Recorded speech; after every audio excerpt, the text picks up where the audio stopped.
Hey friends, thanks for joining me, Jim Baroud, to hear a few insights from leaders who represent our innovation ecosystem.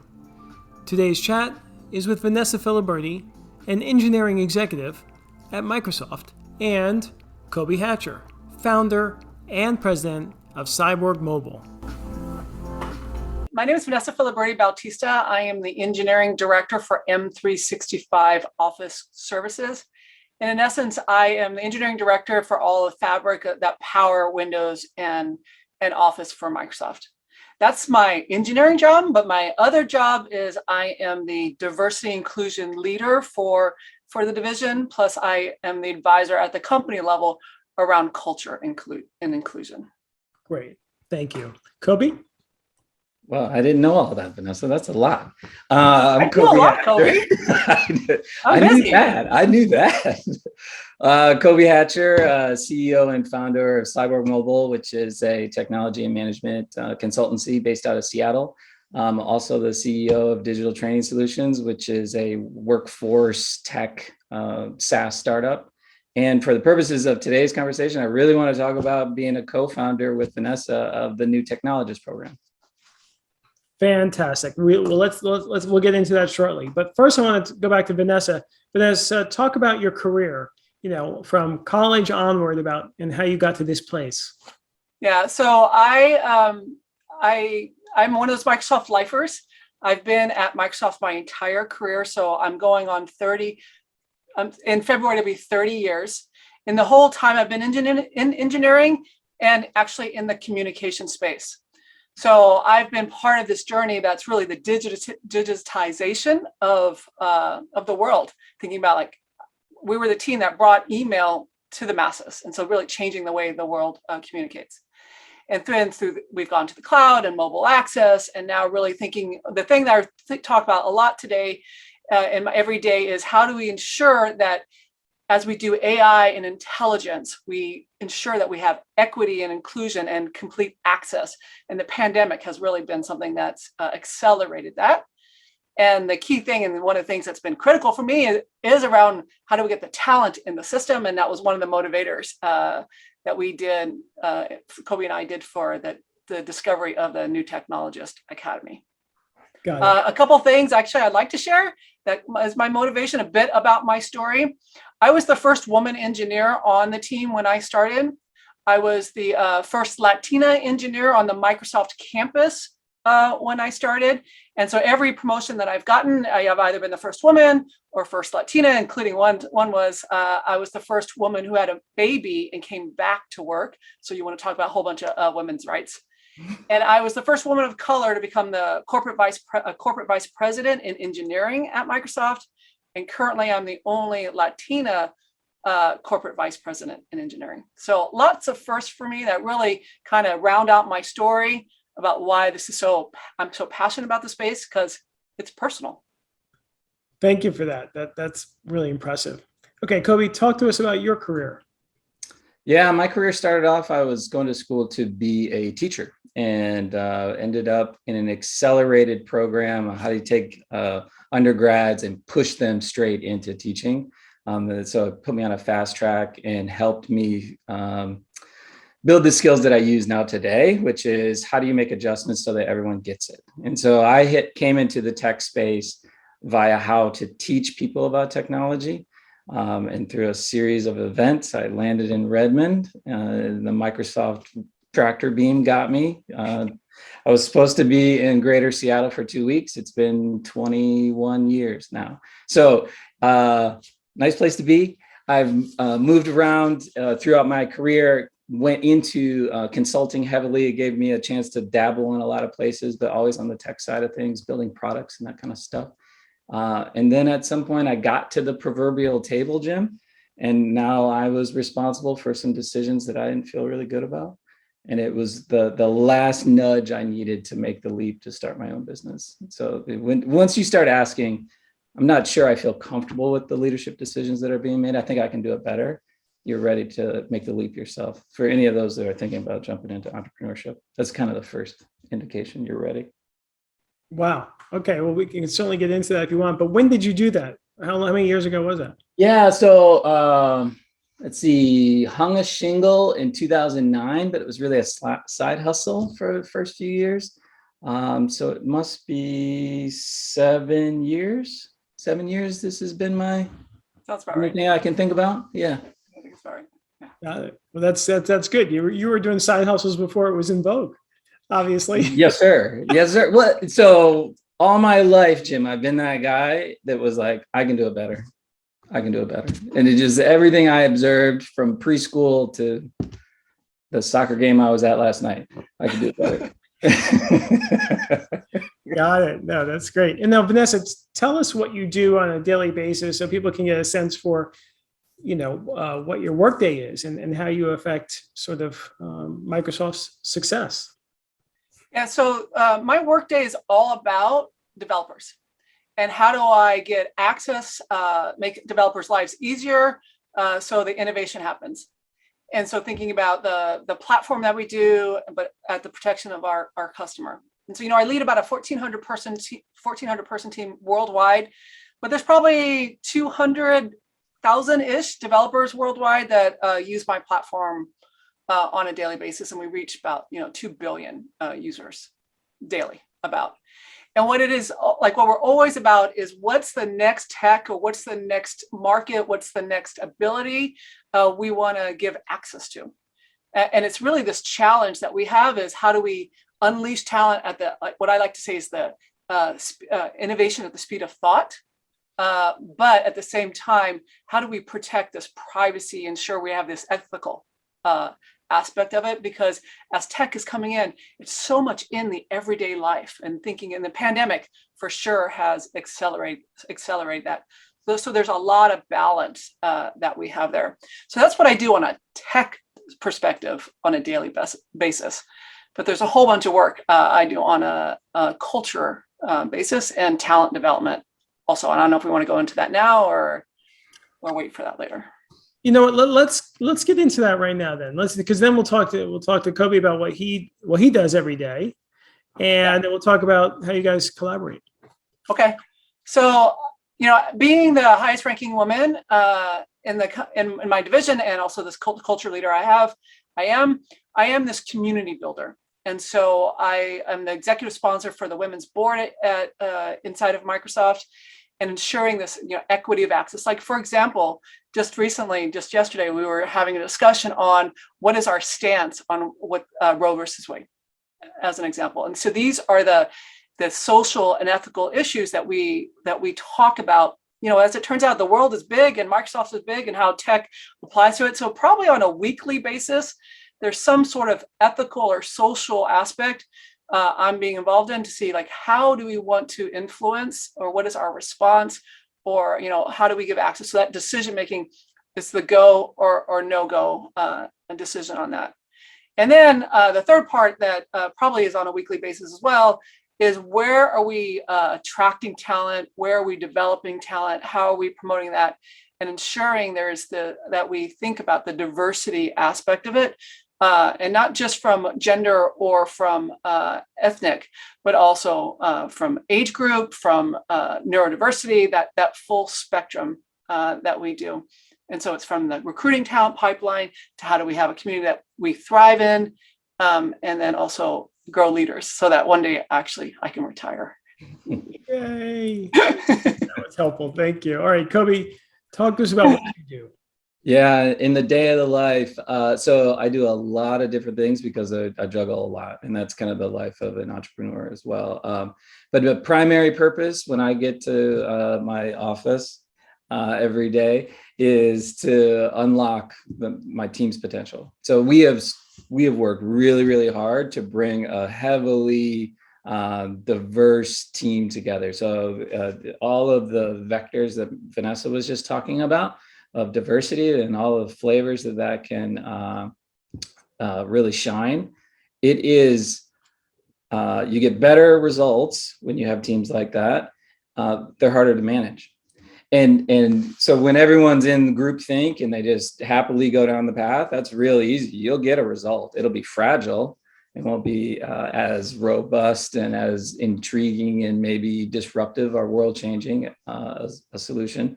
But to get there with a team of really diverse individuals, it's work. So we work hard at that so that we can help our clients with those same struggles. Yeah. So we're our own incubator, so to speak, Jim. Got it. There's a lot of work you have to do on the every day to nurture that, right? Because if you don't, like, as you bring such different voices together when the magic happens, you also have to ensure like you're doing respect, like you have integrity. There's a whole bunch, there's a trust that happens that you have to nurture every day so that when conflict happens, you can draw from the bank there and pull from that. Like, oh, no. Like Kobie's not a jerk. No, he just has a different point of view because actually he helped me on this thing, or that innovative point of view. So you have to create that every day in your teams to thrive, like, so that when that conflict happens, you like get on the other side of it in a positive way. I'm glad you mentioned that, we all hear that diverse teams create better innovations, better growth, better success. Yeah. But we don't hear about how much harder it is to manage those teams. And I think that's important for people to realize that you have to put in the effort to get the results. And it might be messy. It's going to be messy, right? So can you speak to that just a little more?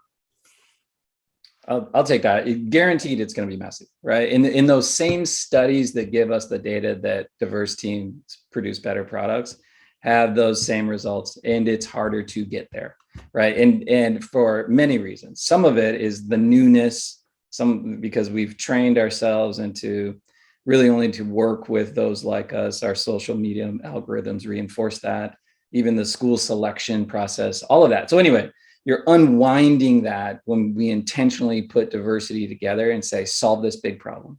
And so there's initial just, let me get past this resonance, what's the word I'm looking for? The idea that I cannot hear you, right? I need to hear you out. So that is the initial struggle. However, if you can get people back to the overall objective, people get on board. And you're never done. I think that's the one thing, Jim. Like, you're never done. Like it's always going to be hard, and it's worth it because you're going to get where you're trying to go. But I don't know if I agree, Kobie. I don't know if it's always going to be hard, right? I think as you start, like if you go from zero, from a homogeneous team to a heterogeneous team, that lift, man, that's hard. That's hard. Okay, because right. We haven't been at it long enough. Differences, just the age differences, like all like we're not even. Yeah, are we speaking English? All speaking English? Like really? It's so there's a lot of work there, but then as you hit this like respect. I think it's about respect and trust. And once you hit that, man, things fly, because then realize, oh, I don't have to do everything. Like, I'm not the expert because I know that Jim's the expert and I can go to them. And it's just, that's where you accelerate that. But the change is hard. Yeah. But the change is hard, and then you have to do always this maintenance work around it, because our human nature will always want us to go back to like our comfort zone. Got it. But you're also implying that, respect and trust, very important. Super important. Got that. But over time, after you build that team, it gets easier. That makes sense. And, maybe 2 or 3 years from now, it should be easier because more people are used to working in diverse teams, right? That's probably a good assumption. Yeah. Actually, I'm sorry, Jim. I would say one thing. It's for diverse teams, so there's trust and respect. And then really for diverse teams to thrive, there has to be empathy. Right? I don't know what it's like to be a Black person in America. You guys don't know what it's like to be a woman in corporate America. Like, there's no way. But if I share my stories, if you understand like my journey and the things I struggle with being a woman of color in tech, you'll never like fully understand it. But as you see, if you have experience, see what my experience is, and where I'm great at, my culture brings what I'm great at, but also then what the struggles, the speed bumps I hit every day, then there's that empathy that you'll be my ally because you trust and respect me and you love me as a team player. and you want to protect me. And that's where this environment that you have to have, and it's the empathy and understanding of one another. You get to that point, it's magic. It is magic when people just know that there's more to everyone's story, that they have inabilities to recognize, call them blind spots if you want. Once people recognize that, it's the level of openness that happens. The innovation happens. Yeah, right? And that openness, you have openness to new ideas and new tech and new approaches. Like we solve the people getting along problem. It's funny how quickly that applies to tech as well. Right. But for young people who don't have experience, is there a playbook? I mean, it seems like folks who are older, more mature, have years under their belt in a corporation or a nonprofit will be better able to manage diverse teams. Is that a correct assumption, or can anyone learn and just take a playbook and leverage it? I don't know if there's a playbook. Yeah. We're working on it, Jim. We're working on it. Okay, fair enough. But I do think there's a mindset. Yes. I think it's a mindset. And I don't know if it necessarily requires being 20 years in the industry to work well with teams. I think it's more of this mindset. And the thing I get excited about, especially, it's been a learning with a new technologist being so close with this younger cohort that, is more, 30 years younger than I am, to think about just how they're so much more connected and they're so much more aware. And, they grew up with tech, and their social networks has made them, the world is bigger to them. And so I think they're just accelerated than at least what our generation is.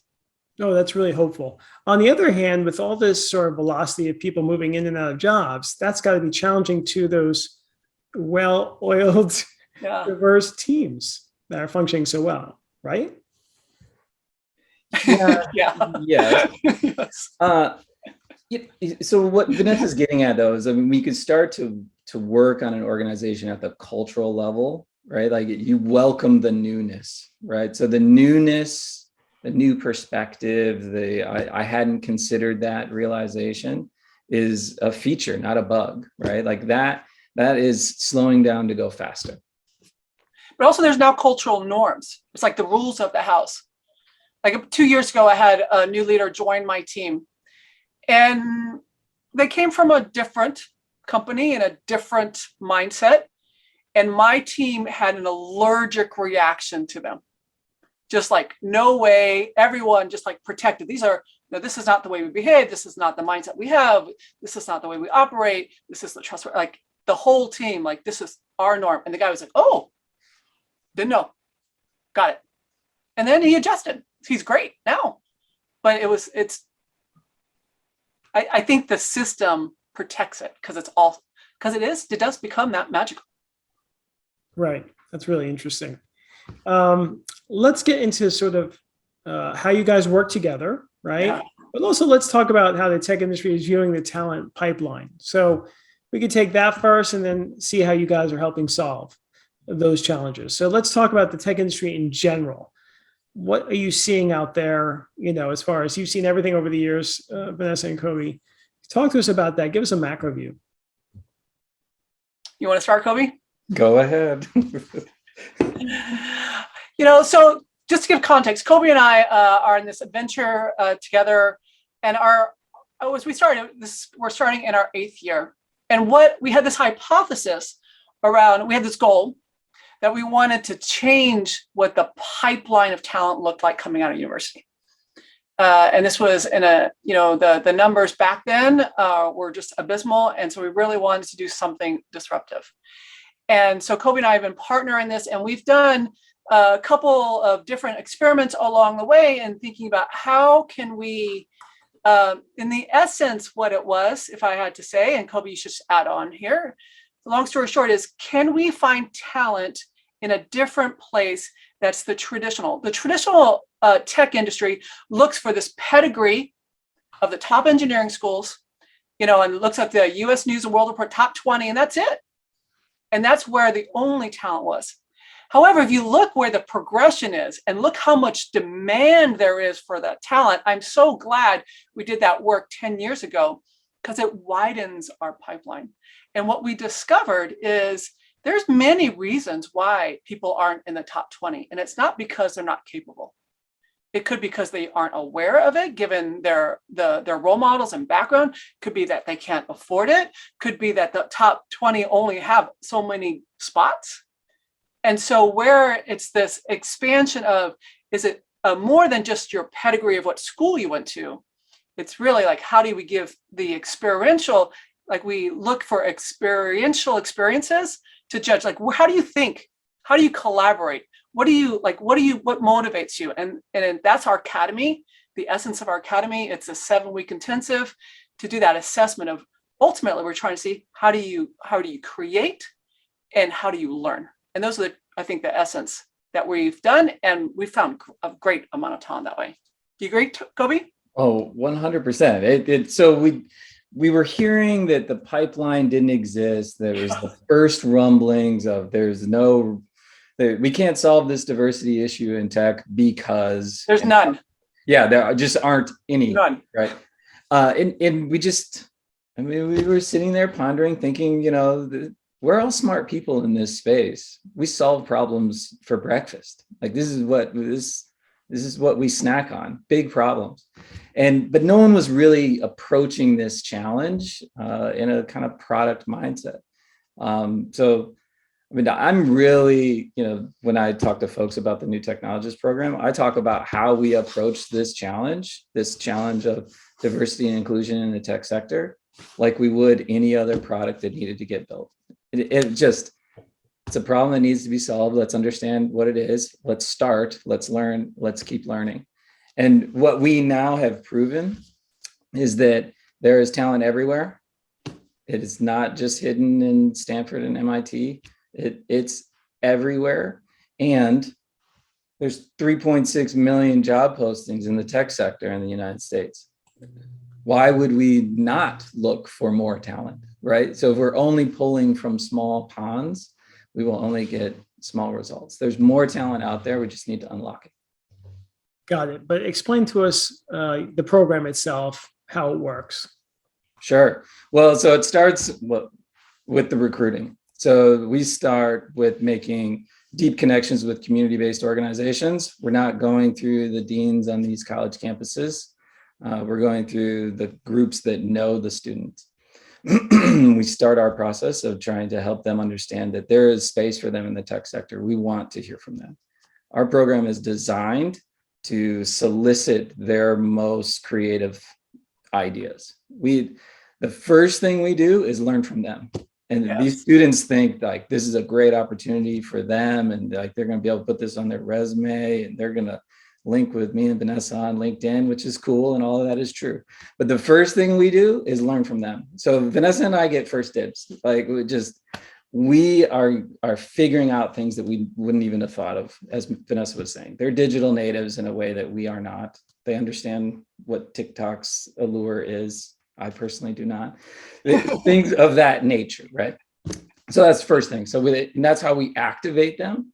And this is adult learning best practice, which unfortunately our universities aren't doing, which is engage the learner in what they want to learn. So we challenge them. What's a big problem in tech you want to solve? Let's go. And we spend 7 weeks and we work on it. And at the end of it all, they have touched what it means to design a product. They've touched what it means to put together a product plan and learn the skills to at least build a prototype. And then pitch it to people like Vanessa, who carry big titles and are really scary. And scary. Yeah, come on. That's a little scary. And so that whole experience, Jim, what we know from tracking our students is ask them about their confidence level before the program and after the program. Their confidence is sky high when they finish our academy, and they go on to graduate. They do not get weeded out. Yes, that's a big, big thing that we're proud of. They graduate. All right. How old are they? Our program, they graduate. How old are they? 18, 19, 20. Okay. So first year and second year. Second year university. Okay. They're in community college or college now. Is that correct? Yep. Exactly. Yep. Got it. Yeah. That's fantastic. Go And ahead. just to be clear, they're not all young, That's right. because we have second careers or military or whatever. It's just more first, second year in school. And it's 7 weeks intensive or flexible? Intensive. Very intensive. Yes. Very. So they do this over the summer, essentially? Is that the... Yeah. Okay. Got The it. thing that I would say, so there is the learning that the students do, and will really impact their lives in the way we fill this gap of, computer science school is really about the fundamentals. I always think it's like you're learning how to write the alphabet and do cursive and just do the basics but without a purpose. And so with the 7-week intensive, show the students this is what's possible. And I think that's why we have such great success rates, because they see what's at the end of the tunnel. But for us at Microsoft, the beauty of what we get is it is a connection to a cohort of the future of tech, not only from the innovator point of view, but also from our consumer. And there's so much insight that we get from them. And they really have influenced our thinking and the leaders. And I think it's that kind of marriage of, it's a win-win for both, that then the momentum just keeps on going. We create this culture, this environment of everyone leaning and learning, and let's do more and more and more around it. Got it. Can you give us some ballpark? Well, tell us the vision for the program and give us a ballpark of how many students have gone through the program. Yeah. So there have been about 350 students all up who have gone through the program in the 7 years that we have. We started with 6 students, and now we do 100 per cohort. We believe at the end of this summer, after all the graduations and people do their Europe trips or whatever they decide to do after college, we'll have 100 full-time students at Microsoft who are former new technologist alum. And so probably of the 350 that all went, there's probably about 275, 300 that are in the industry. So that's kind of our success numbers. I think if we say, what is the vision, or what are we trying to do? It really is about diversifying the college pipeline, and really diversifying what tech looks like. If we talk beyond, and I think I'm Microsoft centered. Kobie is industry centered. It's why it's a great partnership. And so Kobie, you should talk about where we are looking at as far as further. As far as world domination, right? Yeah. Well, I mean, who's trying to dominate the world? But creating more opportunities. So what happens every year, Jim, is that we have thousands of applicants, and we're only filling 100 seats, right? So there's no shortage. We have undoubtedly tapped into the proverbial unmet need. Everyone's looking for this, and there is a nut to crack here, Jim, of how do we. One of what we were just talking about, how proud we are of this, our students graduate, they matriculate through college when so many are dropping out. And so what's happening is we're weeding out young professionals in the tech space before they even get to their career path. And that just makes no sense from the standpoint of those of us that want to hire them, like bring them to us, because we're going to bring them along and they're going to do great things. But there's some weed out happening that we are trying to get in front of, and it's working right now. But that's a place where we could scale. There's a hole in the proverbial bucket, right? Right now, we've found a way to plug that hole of how do you keep the pipeline going? We used to talk about in K-12 and how do you get more young girls to be interested in STEM? And one of the responses that was jokes amongst teachers was you get rid of 7th grade, because they are very interested in STEM until 7th grade, and something happens and it drops off like a cliff, right? So fast forward 10 years later, now we know that drop off is in sophomore year of high school, right? So like we've made some improvements, but there's still a massive drop off in high school. We have another drop off in the first year and second year in college. So we haven't yet decided to tackle K-12, but maybe that's a place where we could go. Right now, we're just trying to get them through college, Jim. But sorry, but I would say we're trying to get them through college. So that's the student. But I'm trying also to unblock the talent pipeline. Yeah. 3 million jobs, like we're all competing, and it's this narrow definition. And through these experiences that our employees have, and we see how brilliant and the trends and the information, the valuable insight they are giving us, it is really, we're opening what we believe, what we don't have defined as the bar. And it's not, I want to be clear, we're not lowering the bar. We're expanding it. We're really like, instead of the funnel being this small, we're really widening it so that we can actually get more talent through. And it's not just, I mean, by opening it up, once you open, it really widens pretty quickly. And I think that's the thing, if we want to talk about changing the tech industry and ensuring that it's inclusive, ensuring that we're actually doing technology that is net positive to society, we need like this diverse set of like thinkers, expertise that come into the pipeline. And that's my goal, but using this as one example to open, so that we get these great minds that actually solve the challenges that we're facing, that we need tech to do.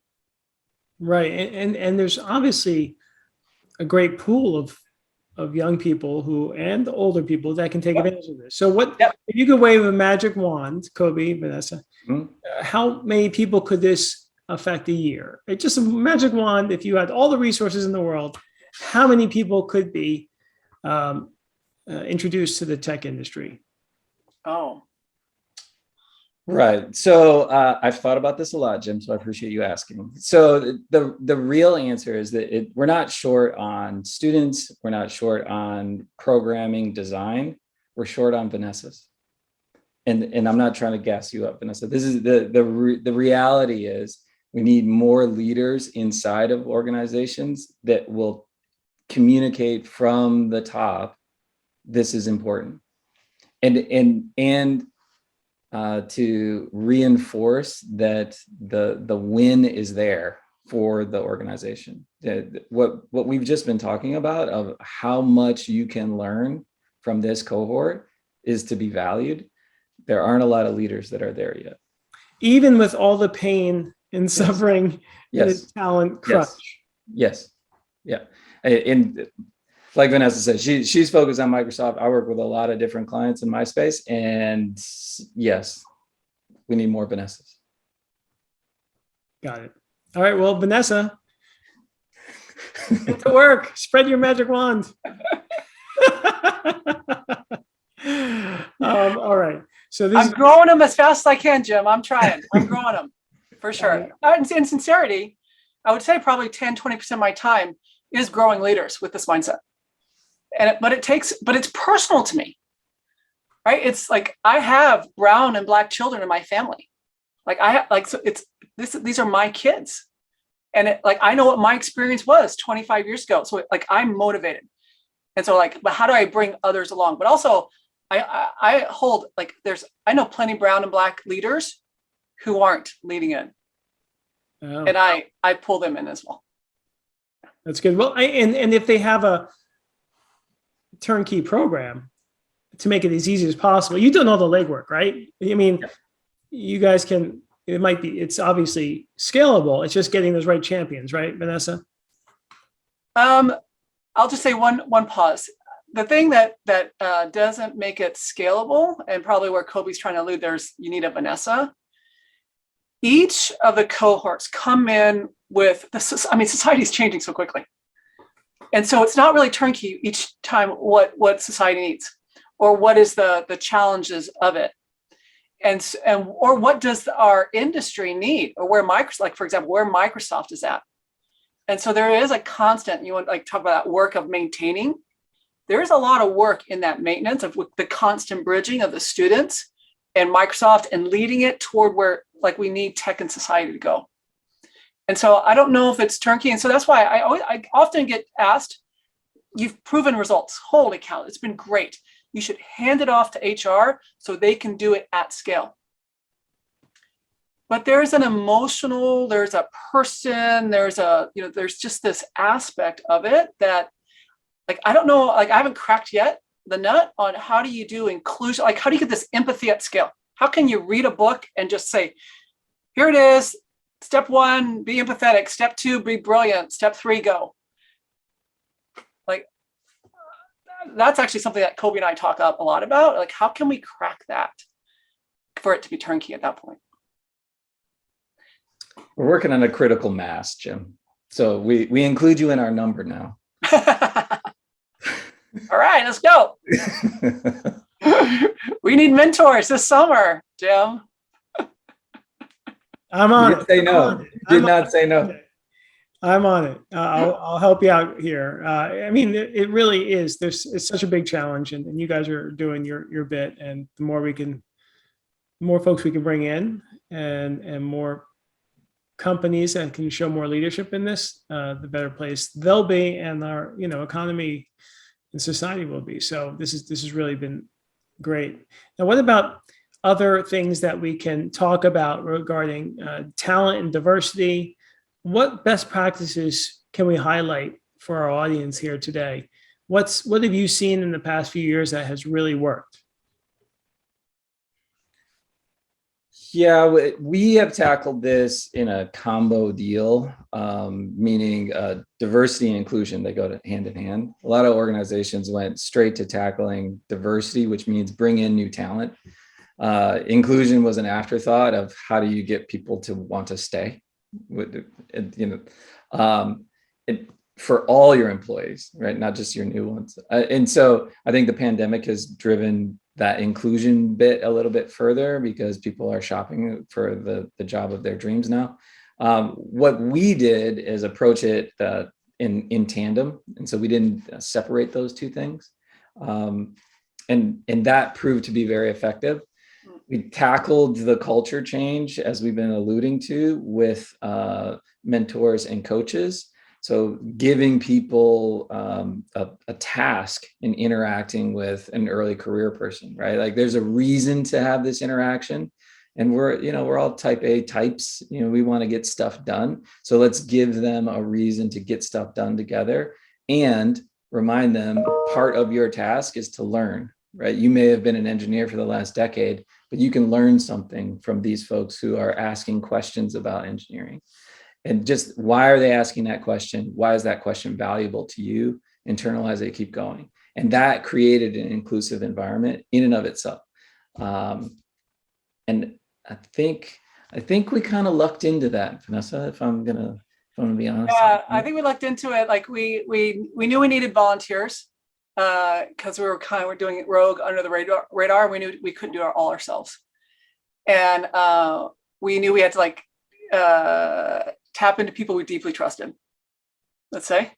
And then we just stumbled upon how we knew these people would impact the students and give them a bunch, but we didn't realize how much the students were going to impact them. And we just really stumbled upon it in that essence. And that actually was the thing that then we began to integrate, and that accelerated the culture change inside of my team. Because then there were more, not Vanessas, because there's only one Vanessa, let's be clear.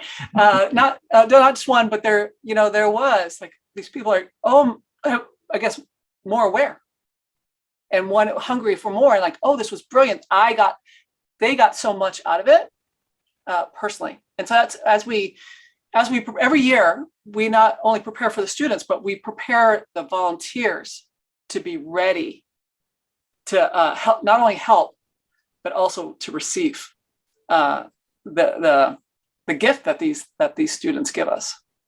But I think that's part of that, Jim. I think that's part of, if you want to talk about things that I've seen that work, magic, things. So absolutely the pipeline. Thinking really being in our work, in the time of our existence inside of Microsoft, the way Microsoft has looked at where we hire talent and how we hire talent, we've totally flipped it upside down. So, and I see, you look at our numbers, I think that's where we're getting a lot of improvement. But at the same time, the leaky bucket thing, you can bring in a lot of people, but if you don't have the environment that's welcoming and people can thrive and just do their best work, you'll lose them just as quick. And so we've done a lot of work around that. And the thing, if I had to put like advice, like the key thing or the thing I wish I'd done more of to get ahead of is the blowback. Mm-hmm. We're seeing it, and maybe the blowback has really got magnified in probably the last 4 or 5 years. It may be given who our president was in the time, or just the time frame that it is. The blowback of why are we doing all this equity stuff? Like, are we really equity? Is it reverse discrimination? And we didn't do enough in the narrative of why it's the business imperative of it. Like 3.5 million jobs. How do we compete for talent? Thinking about where the applications of where tech needs to be. We need different skill sets. We didn't get ahead of that enough, but also we didn't get ahead of enough is I think people think of it as affirmative action, and it's like a zero-sum game. And it's not zero sum. We're trying to like raise our capabilities. We're trying to like the magnitude of what our team can contribute. And so there's a narrative around that you have to get ahead of as a leader, because otherwise the system, I mean, it reduces the friction that you run into. And I think that's pretty key in order to have success. And I think that's really interesting how you mentioned that the volunteers are so engaged, right? And I think engagement is sort of the holy grail these days, right? It's one of the ways that retain talent, right? And if you keep them engaged and included and helping the talent pipeline, that sort of checks off all the sort of buckets and challenges, right? Yeah, definitely. Yeah, it's pretty amazing, Jim. Thanks for saying that. Well, you guys are doing a great job. So, before we conclude here, I wanted to make sure we have a takeaway. So what should we all know about, what's one thing we should all know to attract and retain diverse talent? Vanessa? I think you have to have a full strategy, but the one thing I would say you do is you want to be disruptive. So you have to do what's unnatural.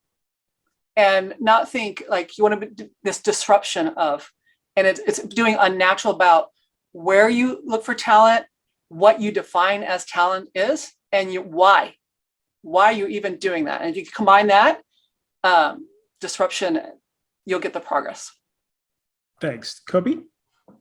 Yeah, I think the one takeaway, maybe it's 1.5, is just get started. You can think yourself into a rut, and then the inertia develops and you just cannot get that initial push to get moving. In the tech sector, we already have the muscle memory of starting and learning and then changing and learning some more. And then I think the other thing that I would add is you don't have to do this alone. There are a lot of people out here that care about this, and pair up. Vanessa and I would not have made the amount of progress if we did this by ourselves. We probably would have quit if we had gone on alone. Yes. How many times did I almost quit, or you almost quit? Yes. Yeah. You're not alone. So we need sessions like this, Jim, where we can really bear it out and just, feel embraced by you and others who are now part of our mentor group. I just volunteered you. Collaboration is the key, right? It's all about collaboration and partnership. Takes a village. Takes a village, absolutely. Before we end here, I want to make sure that we hear a poem or sing from you folks. So Vanessa, ladies first. Sure, I'll go. It's a quote from T.S. Eliot, so I'll just read it. Only those who will risk going too far can possibly find out how far one can go. Great. Kobie? Well, so because it's AAPI Heritage Month, I thought, I'll pull from our... Sorry, Kobie, what's AAPI? That's not very inclusive. Oh, I'm sorry. Asian American Pacific Islander Heritage Month. I thought everyone knew that. Okay. Oh, that's... Thank you. And I'm based here in Seattle, and we have a deep, rich history of Asian Americans contributing to our community. And one of those, Seattle's owned and University of Washington doctorate of philosophy is Bruce Lee. And anyway, he put out a statement that was much more in actor character than I will do it right now. But he talked about being like water, be formless, be able to change just like water, that it can crash or it can flow. And I invite all of our students to do exactly that. Like, do not anchor into one thing that you think you've figured out right now. Just know that it's going to change, and you are going to be the vessel of that change, just like water. Just like water. Great. I love that. Love both of those. Thanks, folks. Thanks for joining us. I hope you enjoyed the show. Please like it, leave a review, and subscribe. See you soon.